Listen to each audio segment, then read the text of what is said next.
The first recognized Masonic lodge in the world was the Kilwinning Lodge, Lodge number 0, or Mother Lodge of Scotland, and its origin dates back to the year 1140, when the Masons, who were building the neighbouring abbey of Kilwinning, organised themselves into a guild. Scotland has been the epicentre of many events that seem to connect Freemasonry with the Order of the Knights Templar. To understand how, we will need to go back to the First Crusade, when two young noblemen fought side by side to free Jerusalem from the Turks. One, Hugh de Payenne, would become the founder of the Knights Templar. The other, Henry Sinclair, a Scottish knight of Norman descent, would sire a dynasty that centuries later would be of vital importance for the birth of Freemasonry. The Order of the Knights Templar was founded in Jerusalem as a monastic and military order by Hugh de Payennes and 7 other knights after obtaining papal blessing. The Templars excavated the ruins of King Solomon's temple, and legend has it they unearthed a fabulous treasure. Whether or not there is any truth in this legend, the fact is that soon after, they became immensely rich and powerful.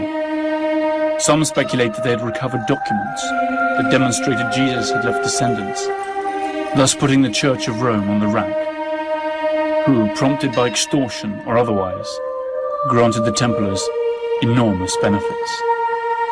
Whatever the case might be, history does tell us that on returning from Jerusalem, Hugh de Payennes visited Scotland, where he established the first oratorium outside the Holy Land, on territory belonging to the Sinclair clan. One legend has it that the Sinclairs, Saint-Clair in French, are Merovingian descendants of an alleged lineage stretching back to Jesus Christ. We have then a precursor of Scottish Freemasonry fighting side by side with the creator of the Knights Templar. This is the first fact in a sequence of coincidences that has given rise to a good deal of speculation. There are more curious facts. The Knights Templar became the financiers of monarchs all over Europe, a profitable but dangerous business that eventually sealed their fate. The persecution of the Knights Templar was unleashed in 1307, when Pope Clement VII, pressured by King Philip of France, who was enormously indebted to them, accused them of several heresies, including sodomy, adoration of the devil, Baphomet, and many other mortal sins. The Knights Templar were persecuted, tortured, and their order finally eliminated. Grand Master Jacques de Molay was imprisoned and tortured for 7 years, after which he was convicted to life imprisonment. Faced with the verdict, de Molay, who was already 70 years old, together with his friend Geoffrey de Charnay, claimed that all their confessions had been obtained under torture and that both they and their knights were innocent. That act of bravery sealed their fate. On the night of March the 18th, 1314, both were carried to the banks of the River Seine and burnt at the stake. De Molay died facing the Cathedral of Notre Dame, praying, proclaiming his innocence, and cursing both king and pope. But the ambitious King of France could not seize the Templars' wealth.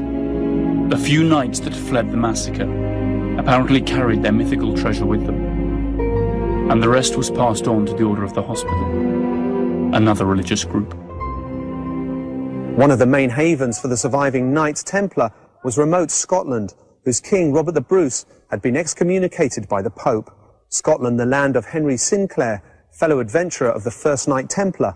The saga continues.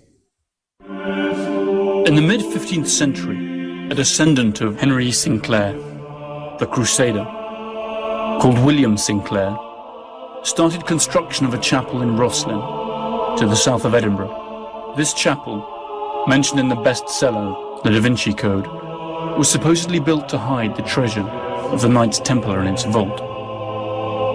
While this can't be proved, it is undeniable that the chapel is packed with Masonic and Templar symbols.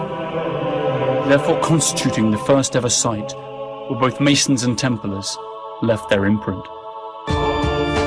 Curiously enough, the tabernacle has the same distribution and dimensions of the third reconstruction of King Solomon's temple in Jerusalem, the very same one that had been excavated by the Knights Templar. Finally, a direct descendant of the builder of the Chapel of Rosslyn, also called William Sinclair, would become the first Grand Master of Scottish Freemasonry at Kilwinning Lodge. This Mother Lodge is erected on the same grounds that had been visited by Hugh de Payens 400 years before, that is, on Sinclair land.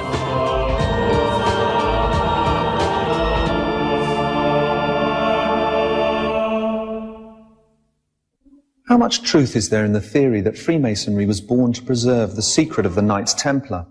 How closely were these organizations really related? Aren't there Knights Templar names and rituals in the York Rite of Freemasonry? Why Knights Templar and not something else?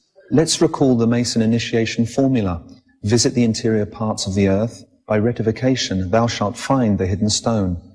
The Knights Templar dug for years seeking something hidden. Is it all just a peculiar coincidence? It is indeed possible that both Freemasonry and the Knights Templar were intimately related from the time of their origins. But it is also plausible that they became related somewhat later, due to a simple ideological affinity, since both societies shared an anti-clerical and anti-monarchical ideology, and they both knew very well what it was like to be persecuted. Perhaps the mysterious bond between Masons and Knights Templar will never be proven, since those who know Masonic secrets are forbidden to reveal them, for fear of painful torture followed by death. Such is the punishment for those brethren who reveal the secrets of the Lodge. The oath of the 10th degree of the Scottish Rite is just one of the many examples of the brutality with which Freemasonry condemns its betrayers. It concludes, "And in failure of this my obligation, I consent to have my body opened perpendicularly and to be exposed for 8 hours in the open air, that the venomous flies may eat of my entrails, my head to be cut off and put on the highest pinnacle of the world, and I will always be ready to inflict the same punishment on those who shall disclose this degree and break this obligation."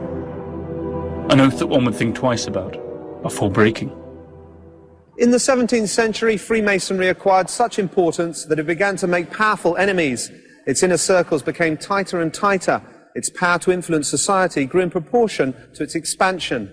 Very soon they began to pull the strings of history, strings that perhaps they still pull today.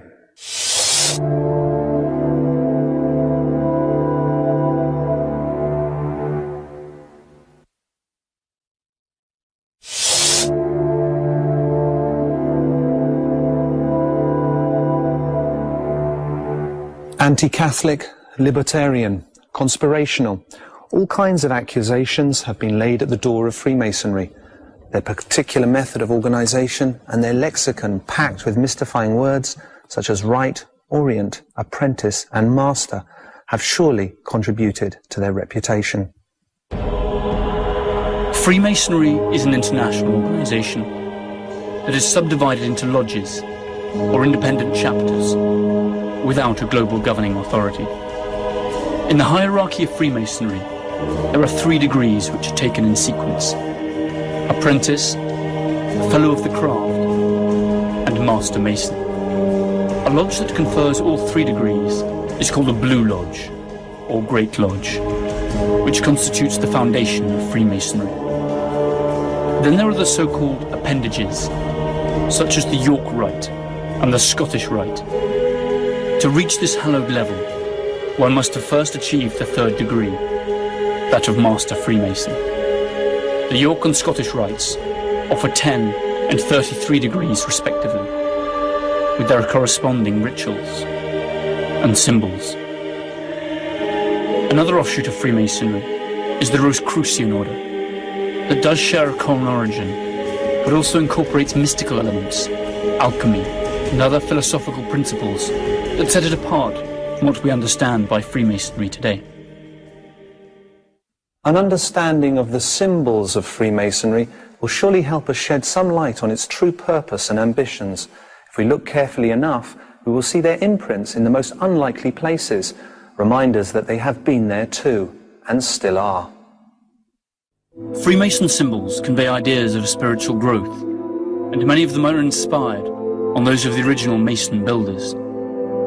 The plumb line suggests rectitude, the spirit level, equality, the set square uprightness, virtue, and forthrightness. It is identified with the worshipful master. The compass symbolizes the Masonic ideals of friendship, morality, and fraternal love. When drawing a circle, the central point is the Freemason, and the circle is his world. The Freemason should live according to the principles of friendship, morality, and fraternal love. The trowel symbolizes the mortar that cements the Mason brethren. The 24-inch ruler stands for the 24 hours of the day. The hammer reminds the Masons that they should work on shaping and improving their character. The 5-pointed star symbolizes the Supreme Being, and also the 5 points of camaraderie, a secret that cannot be revealed. The white ram blanket represents purity. The slipper reminds Masons of their preparations for the degree. To enter the temple, they must remove their shoes and put on slippers. The point inside the circle with the 2 lines running parallel along it, and the book above it, symbolize the earth, the point, the heavens, the circle, and the 2 solstices, the parallel lines, which are the 2 main festive days of the year for Freemasons. The letter G is God, or Gautu, great architect of the universe, and is an American addition. It was first used in the USA, together with the set square and the compass, in around 1850. A very particular way of shaking hands allows Freemasons to recognize each other in secret. From what we have learnt so far, the accusations and persecutions that Freemasonry has suffered seem to be due more to the prejudice and dogmatic and dictatorial institutions than to its own wrongdoing. So is Freemasonry just an innocent brotherhood that merely seeks to advance the cause of human progress? Its critics have a very different opinion. Freemasonry has been accused of practically everything, ranging from constituting an atheist, anti-Catholic, and treacherous mafia, to fostering a global conspiracy to control the world through its secret power networks. The Catholic Church did not hesitate to excommunicate Freemasons. Most European monarchies decided to directly ban the order.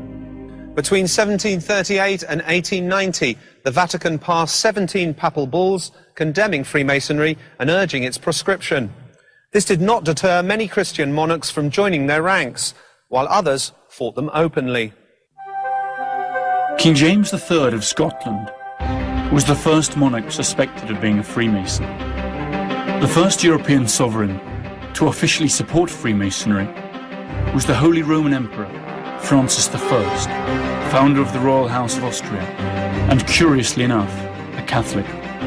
The monarchs of Holland, Sweden, Geneva, Zurich, Bern, Bavaria, Austria, Russia, and Prussia outright banned it.